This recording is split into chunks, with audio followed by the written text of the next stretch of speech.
వివాహం అన్నిటికంటే ఘనమైనదిగా ఉండాలి, వివాహము పరిశుద్ధంగా ఉండాలి, మరి పానుపు నిష్కల్మషముగా ఉండాలి. దేవుడు తన వాక్యంలో చెప్తున్నాడు.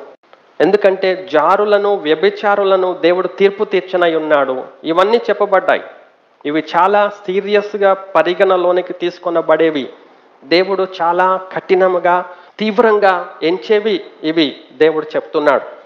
ఈ లోకము చెప్పట్లేదు, దేవుడు చెప్తున్నాడు. కాబట్టి వివాహము పవిత్రమైనది, వివాహము పరిశుద్ధమైనది, వివాహము భార్యాభర్త మట్టుకే. ఆ వివాహము వివాహేతర అయితే అది అపవిత్రమైనది, చెడ్డది దేవుడు చెప్తున్నాడు. దేవుడు పెట్టిన కట్టుబాటు ఏంటంటే పాన్పు నిష్కల్మషమైనదిగా ఉండాలి. అంటే శారీరక సంబంధము వివాహములోనే ఉండాలి, భార్యాభర్తలకే ఉండాలి, ఇంకా బయట ఉండకూడదు. అది పవిత్రత అపవిత్రత దేవుడు చెప్పినది మానవ జాతికి. వివాహంలో కట్టుబడి ఉండటము పరిశుద్ధమైనది.